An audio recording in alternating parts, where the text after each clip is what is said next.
Ahora está operando a favor de ella. Gabriela Cerruti, muy buenos días. ¿Cómo le va, Luis Bremer? Muy buenos días. ¿Cómo anda? Pero disfrutando un poquito de la lluvia, ¿no? Qué está lindo, bueno. Mientras sea así, lluvia, suavecita y todo lo demás, está buenísimo para disfrutarla en Buenos Aires. Un poquitito de fresco. A ver, ¿por qué te convoqué primero a vos? Quiero empezar a abrir una ventana de propuestas, más allá de las caritas y de los eslóganes, propuestas reales de candidatos reales que buscan estar, en este caso, en la ciudad de Buenos Aires. Sí, señor. Vos sos candidata de Nuevo Encuentro. ¿Qué proponés para Buenos Aires?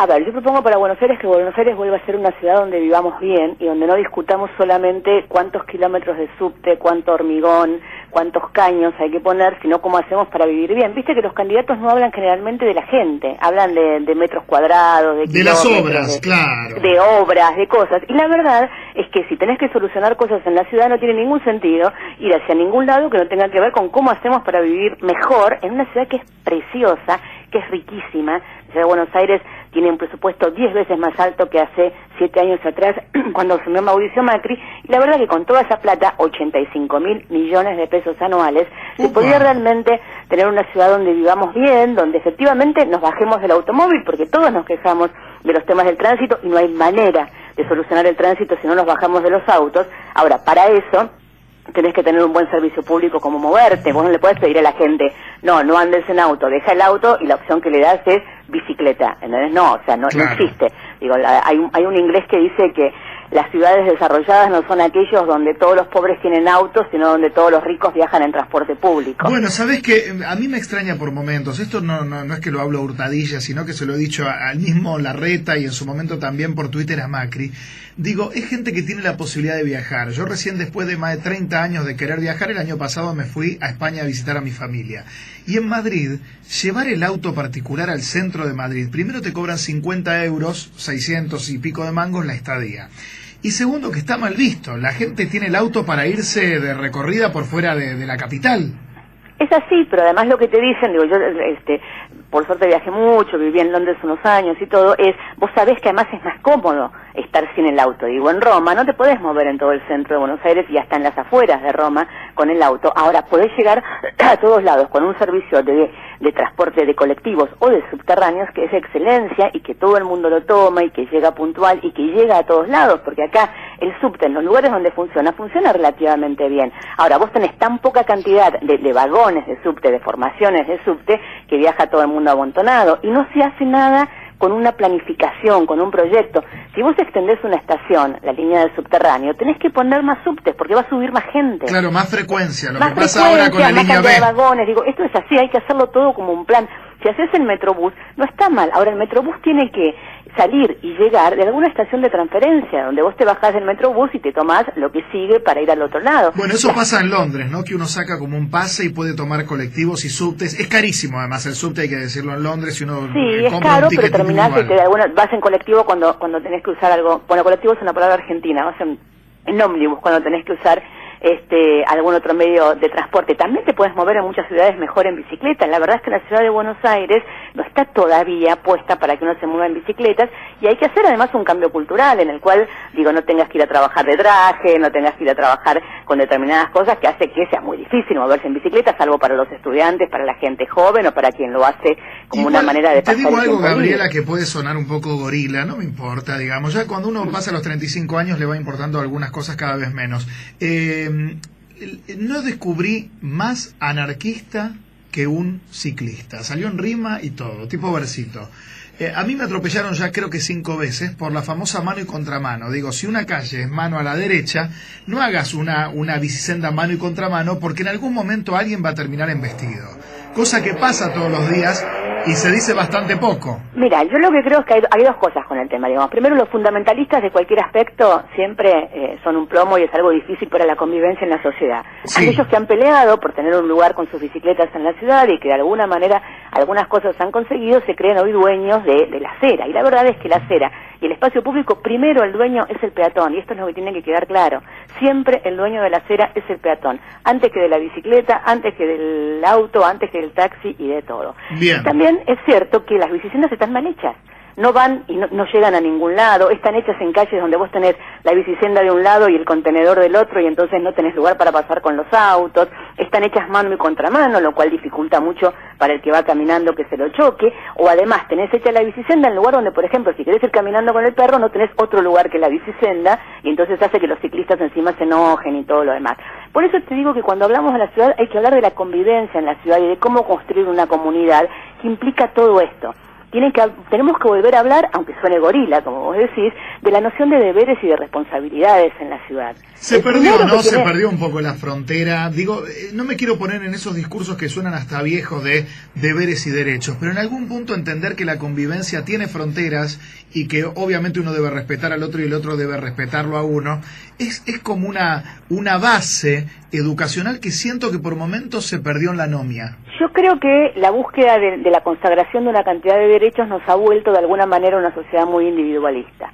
Cada uno lucha por sus derechos y cree que tiene derecho a casi todo, y efectivamente uno tiene derecho a una cantidad de cosas, y se ha perdido la idea de que para que uno ejerza sus derechos, alguien tiene que cumplir con sus deberes.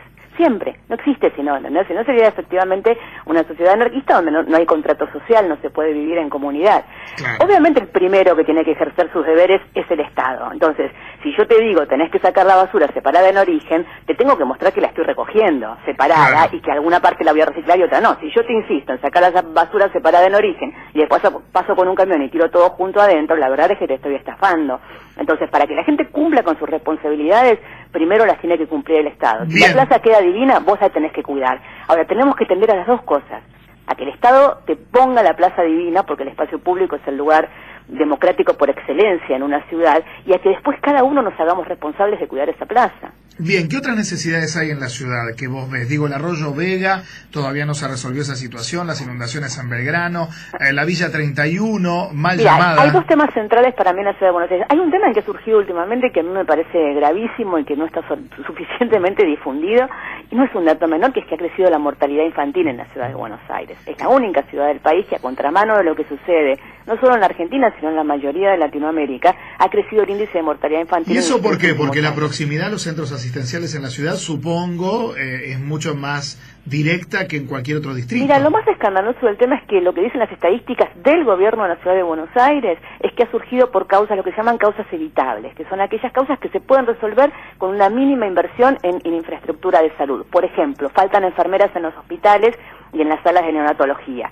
Para cada niño nacido con alguna dificultad, uno necesita 3 enfermeras, digamos, ¿no? Porque es un cuidado muy encima y muy permanente. Ahora, esto es lo que hace que una ciudad tenga calidad de vida. ¿Y eso por qué? ¿Hay una desinversión en el área de salud? Hay una desinversión enorme en el área de salud, que lo que hace es que tener su primer emergente, obviamente, en las situaciones más débiles, como son las de los niños, los neonatos nacidos con algún tipo de problema o con embarazos complicados por madres adolescentes o con drogas. Gabriela, o mal cuidadas, en un momento lo escuché al propio Mauricio Macri diciendo, o sea, no avalaba la desinversión obviamente en la salud, pero decía que la mayoría de los porteños, más del 80%, contaba con obra social sindical o prepaga, y que la salud de la ciudad era utilizada por los habitantes del conurbano bonaerense. Mira, esta es la vieja idea de generar un cerco alrededor de la ciudad de Buenos Aires, y yo creo que ahí estamos en una discusión seria con el macrismo sobre cuál es el modelo de ciudad que queremos, ¿no? Hay una idea de una ciudad blanca de clase media alta que disfrute del shopping y de algunos espacios y que se vaya a pasar el fin de semana al country, y me parece que y que tiene prepaga y que va a la escuela privada, y me parece que eso no es la realidad de la ciudad de Buenos Aires, sino el modelo que quiere imponer en la ciudad de Buenos Aires el macrismo. La ciudad de Buenos Aires, todos nos atendemos, en la mayoría, en obra social o en prepaga si podemos, pero en una cantidad de situaciones donde son más específicas las atenciones que necesitamos o más urgentes, vamos al hospital público, que siempre fue la base del sistema público de la ciudad de Buenos Aires. Y de hecho, si vos tenés un problema con un niño, sabés que tenés que ir al Garrahan o al Gutiérrez porque no hay atención mejor. Y hay que decir que los médicos de las instituciones públicas son los mismos médicos que también van a instituciones privadas. Digo que la diferencia es la calidad de atención. De dedicación y de excelencia. La verdad es que las cosas que hacen en el Garrahan o en el Gutiérrez, hablando de este tipo de situaciones, bueno, el Fernández de temas de adultos, digo, o en cada uno de los hospitales, digo, la verdad es que la dedicación es enorme. Ahora, si te faltan enfermeras y anestesistas en los hospitales, eso hace que todo ¿entendés? Empieza a degradarse. De repente el macrismo, porque tiene una licitación con un amigo, te compra un tomógrafo o algo por el estilo, que viene con un crédito de deuda en dólares por tal y tal cosa, y cree que esto es invertir en salud pública. Si vos no tenés el personal adecuado, pagado como tiene que ser pagado, que es lo mismo que pasa en la educación pública, la verdad es que ahí tenés un problema de fondo muy serio. Claro que vamos a tener que reconquistar a la clase media, sobre todo porteña, para que vuelva a la escuela pública y para que vuelva al hospital público. Pero esto es que hay que salir de un círculo vicioso y pasar a un círculo virtuoso. ¿Sabes que inicialmente, te digo por, digamos, amigos directos que mandaban a sus hijos a la escuela pública, ya por una definición ideológica, ya no por, digamos, una posibilidad económica, pudiendo mandarlos a un privado, iban a un público porque ellos se educaron en colegios públicos? En algún punto, y pese a que hubo pocos paros en la ciudad, hubo muchísimos en la provincia de Buenos Aires, esta vorágine del trabajar, del doble trabajo para los dos padres, no te permite la opción de falta un día porque hay paro en el colegio. Y casi es una variable económica, pero terminás diciendo, bueno, voy a un colegio privado, en una educación más o menos parecida en la medida de lo posible, pero no quiero que mi hijo se quede sin clases o colgado en la casa de una vecina. Mira, yo creo que hay muchas variables que influyen, obviamente influye los paros docentes, en los paros docentes obviamente influyen los malos salarios, influye la infraestructura escolar, influye la toma de las escuelas por parte de los estudiantes muchas veces, que ha hecho que en escuelas secundarias que siempre tuvieron matrícula alta, esta ya ha bajado mucho. Por lo tanto, lo que falta es una discusión con la comunidad educativa en su conjunto. Me parece que eso es lo que se viene y eso es lo que necesitamos hacer en la comunidad educativa y en todos los temas de la ciudad de Buenos Aires, en seguridad, en todo. Yo lo que creo es que acá hubo un concepto erróneo con respecto a las comunas y con respecto a la participación, donde se generaron una cantidad de comunas donde la gente ni sabe para qué existen las comunas, cuando en realidad vos lo que tenés que tener en cada barrio, ni siquiera te digo en cada comuna, en cada barrio de la ciudad de Buenos Aires, es un lugar donde poder discutir las cuestiones del barrio que tienen que ver desde quién es el que está a cargo de la comisaría, hasta cómo está la educación en ese distrito, qué cosas hay que resolver, los problemas que tiene un docente en una escuela del sur de la ciudad de Buenos Aires, donde los chicos llegan con hambre o van para tomar su merienda, o tienen problemas de adicción ellos o los hermanos o en la casa, o van y vienen con mucha inseguridad, no son los mismos que tiene un docente en una escuela de Palermo o de Barrio Norte, no se pueden tratar igual. Hay realidades, Gabriela, sociales bien distintas hoy por hoy. No sé qué edad tendrás vos, yo acabo de cumplir 41 años y esa escuela pública que recuerdo y que amo y donde me formé es distinta, familiares directos que mandan a sus hijos a colegios primarios. Te estoy hablando de colegios primarios doble turno en Palermo, en Barracas y en Almagro. Ahora pensaron en sacarlos por realidades sociales que llevan a una violencia intraaula que no existía en otra época, que los docentes no saben abordar tampoco, no tienen capacidad y se lavan las manos. Bueno, es que eso es lo que tenemos que volver a ver y eso es lo que tenemos que volver a tratar, tenemos que hablar de la reforma educativa en su conjunto, no podemos hablar de las escuelas solamente cuando hay una discusión salarial o cuando falta estufas en el invierno. Dos cosas que te quiero preguntar puntualmente y que te juegues. Esas malditas grúas que muchas veces te levantan el auto, primero tienen la concesión vencida. El gran negociado del gobierno macrista. Bueno. Una licitación trucha de hace muchos años que siguen prorrogando, que nunca la terminan de resolver, que tiene que ver con empresas cercanas a funcionarios del gobierno macrista y que es una caja de recaudación, pura y sanamente. ¿De quién es son dos empresas? ¿De quiénes son las empresas que levantan los autos con la grúa? Mira, las empresas tienen nombres de empresarios privados, pero son dos empresas que no vienen solamente de este gobierno, que son históricas en la ciudad de Buenos Aires y que han tenido siempre mucho contacto y mucha relación con funcionarios del gobierno, actualmente con funcionarios que están muy cerca del jefe de gobierno. Nosotros estamos trabajando en el tema para hacer la denuncia cuando tengamos todos los datos específicos y concretos. No quiero ser parte de quienes hacen denuncias con nombres hasta no tener todos los papeles que hay que tener para presentar, pero la verdad es que el sistema de acarreo no sirve para nada en la ciudad de Buenos Aires. Eso te iba a preguntar, ¿de qué manera se puede educar sin esta punibilidad que en realidad no sirve para educar? Yo veo que la gente, porque te cobren solamente, no pasa a cambiar, a modificar su conducta, pero además generás un nivel de irritación en la gente y generás un nivel de confrontación con el Estado, que el Estado lo que tiene que hacer es lograr convencer al ciudadano primero, después obviamente tenés herramientas de coerción, pero primero tenés que tratar de convencer al ciudadano de que vivamos de una manera con mayor convivencia. El sistema de estacionamiento en la ciudad de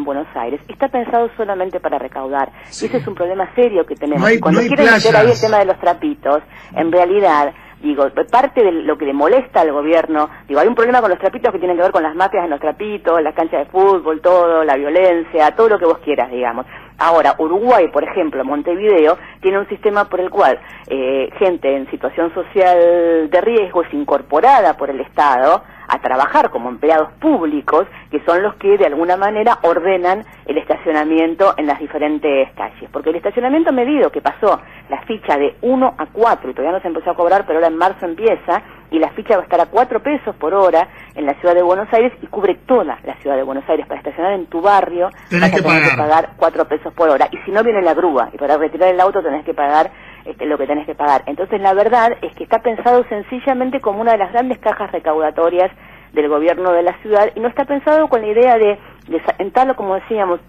el uso del automóvil, que lo saques los fines de semana, que lo saques cuando tenés que ir a algún lugar afuera de la ciudad, digamos que es para lo que debería usarse el automóvil y no para ir todos los días al microcentro o para llevar al chico al colegio o para lo que fuera, que hace que realmente esta ciudad se convierta en un pandemonio. Última propuesta o iniciativa en relación a la Villa 31. ¿Qué se hace con ese conglomerado que sigue creciendo actualmente hasta la par, digamos, de la altura de la autopista? Yo estoy viendo Nosotros lo venimos diciendo hace muchos años, hay incluso un proyecto votado por la legislatura de urbanización de la Villa 31 que hay que llevar adelante. La Villa 31, está la 31 bis y un asentamiento más atrás, no todo se puede urbanizar. La parte que se puede urbanizar, que es de la histórica Villa 31, que de alguna manera está avanzada la urbanización, hay que urbanizarla, hay terrenos allí mismo, un viejo terreno de Repsol que ahora es de YPF, que hay que tomarlo para esta urbanización. Pero ¿sabes qué siento, Gaby? En ese sentido, digo, creo ser medianamente progresista e inclusivo, pero siento que hay un doble canon legal, ¿no? Que hay una clase media, generalmente la más estúpida o la más presionada por todo lo que es, digamos, lo impositivo, que cuando quiere hacer una piecita en la terracita de la casa, si viva en Avellaneda o en qué sé yo, o en Boedo, tiene que presentar 18.000 papeles en el registro de catastro. Es que van a tener que presentarlo, Luis, lo que yo te digo es, lo que hay que hacer es incluirlo en la traza urbana. Cuando vos lo incluís en la traza urbana, esto implica derechos y responsabilidades como las de todo el mundo. Claro. Entonces, efectivamente van a tener derecho a tener agua potable, calefacción y todos los derechos que tienen el resto de los habitantes en cuanto a infraestructura de la ciudad de Buenos Aires, y van a tener responsabilidades. Mira, la mayoría, sabiendo la realidad, Gaby, sabiendo la realidad, y no es una chicana, sabiendo que sé que sabes la realidad de la Villa 31, la mayoría de la gente quiere pagar luz, quiere pagar impuestos, quiere pagar los servicios, quiere pagarlos. Y hay 5 mafiosos muy detectados, que todos los punteros de la zona los conocen, que son los que permiten el ingreso de materiales, los que te permiten construir, o los que si no te aprietan, Luis, para que les paguen. Conozco mucho todas las villas de la ciudad de Buenos Aires, vos sabés que fui ministra Sí. y logramos empezar a urbanizar algunas, y la verdad es que, yo como siempre digo, la pobreza solo es romántica en las fotos de Rabota, ¿ok? Digo, no todo es romanticismo en una villa, no se vive mejor en una villa, digo, yo no creo en ninguna de todas esas cosas. O sea, no estás de acuerdo con Víctor Hugo. ¿Eh? No estás de acuerdo con Víctor Hugo Morales. A ver, yo creo que en las villas, como en todos los lugares de la ciudad de Buenos Aires, convive gente que tiene determinados valores. Digo, es como pensar que todos los ricos son corruptos, todos los ricos son malos. No, ni todos los ricos son malos, ni todos los pobres son buenos. Digo, Claro. La verdad es que las situaciones de contexto obviamente te van de alguna manera llevando a determinadas cosas en la vida, pero hay buenos y valiosos valores que atraviesan todas las clases sociales y que tienen que ver con otra cantidad de cosas. Y hay delincuentes y mafiosos en todas las clases sociales. Yo he visto lo que se llaman los negocios de la pobreza, mucho, digamos, Sí. ¿no?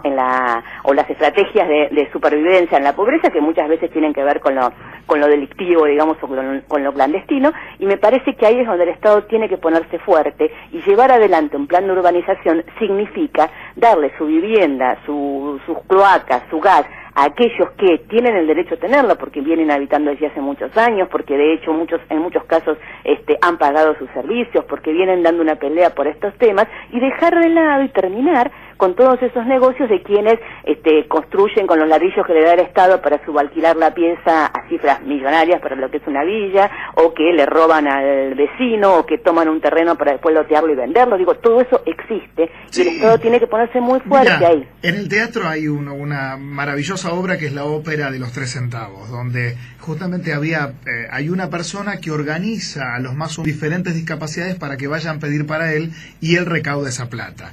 Ese texto maravilloso, iluminado, habla justamente de esto. Cuando hablamos de que en la Villa 31 o en la 1114 se alquilan piezas con un baño donde viven familias íntegras dentro de esa pieza, donde sabemos también lo complejo que es en la realidad social que los hijos duerman al lado de la cama de los padres, tiene que haber piezas por separado, la alquilan a 2.500 hasta 3.000 pesos, lo mismo que vale un departamento en regla, pero como no tienen avales, no tienen garantías, caen en esa segunda economía paralela donde son explotados. Bueno, es otro tema, porque si vos tuvieras en la ciudad de Buenos Aires un plan de vivienda, un plan de alquiler o de garantía o de préstamos para la clase media baja o para la clase media en general, también estarías de alguna manera combatiendo este tipo de situaciones en las villas. Lo que pasa hoy es que la ciudad de Buenos Aires, que es la que tiene mayor problema de vivienda en todo el país, porque en la ciudad de Buenos Aires no tenés construcción de vivienda pública. El único que construye vivienda es el mercado y encima se las guarda para especulación y encima nadie castiga a quien construye vivienda y se la guarda para especulación esperando que suba el dólar o que lo que fuera, digamos. Macri no inauguró una vivienda pública en sus 7 años de gobierno, ninguna. No hay una foto de Macri. Paralelamente, él lo que dice es que obviamente hay una línea de créditos del Banco Ciudad. Es mentira. Digo, las líneas de crédito del Banco Ciudad para gente que cobre más de 10.000 pesos, digamos, todos sabemos esto. Hay muy poca gente que llega a eso. Para conseguir el crédito vos tenés que, además de cobrar más de 100.000 pesos, no tener ningún gasto, ni el crédito del auto, y además de que cobrás 10.000 pesos tenés una cuota después de 7.000. Digo, los créditos del Banco Ciudad son créditos muy complicados y que muy poca gente puede obtener, y además tenés que tener $40.000 para entrar, por lo menos, digamos, porque te dan solamente el 30% de la vivienda. O sea que es exclusivista, no es para la vivienda popular. No es para la vivienda popular, ni siquiera es para la vivienda de clase media. Digo, la mayoría de la gente en esta ciudad no cobra esas cifras ni puede pagar una cuota de 6.000, 7.000 pesos. Existe Procrear, que está dando algún tipo de soluciones. Sí. Existe el Plan Primera Vivienda del gobierno de la ciudad, que otorgaron 200 créditos en un año. Bueno, cuando vos haces una política pública que te otorga 200 créditos, es que no sirve esa política. Mira, tengo pública. una amiga en Cañuelas que se inscribió, obviamente estoy hablando desde el detalle de campo que yo tengo cercanamente. Una amiga en Cañuelas, tengo otra amiga que está viviendo en la zona de Pilar, en la zona no rica de Pilar, en la zona más sencilla de Pilar, se inscribieron en el Procrear y también es la tómbola de la alegría, ¿viste? Yo no entiendo cuál es tu postura y tu alineamiento, pero espero que en algún momento haya casas reales para gente real y que pagando una cuota real, como a veces pasan en provincias con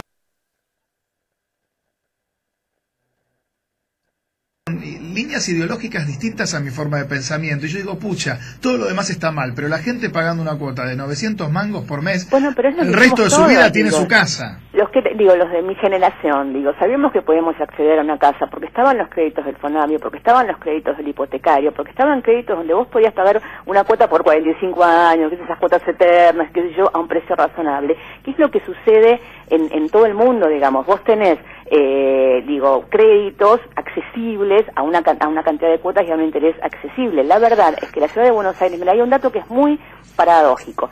Vivimos en la ciudad de Buenos Aires la misma cantidad de habitantes que hace 30 años atrás, pero son propietarios la mitad. Claro, bueno, es un dato concluyente. Gabriela, se nos termina el programa, pero te agradezco haber pasado en esta... Un placer conversar con vos. También, y coincido en mucha de tu manera de mirar y de pensar la ciudad de Buenos Aires. Esto no anticipa ningún tipo de voto, te lo tendrás que ganar, pero peleando con uñas y dientes. Voy a remar para conseguir tu voto y para convencer a todos los porteños que se puede vivir bien en esta ciudad. Y se te ve una mirada noble y honesta, y no a muchos políticos se le ve esa mirada. Esta chupada de medias no tiene ningún sobre de por medio, solamente la admiración tuitera. Solo la admiración tuitera. Bueno, muchas gracias. Un beso grande. Y la verdad es que me gusta mucho conversar con vos y con todos. Soy una gran conversadora.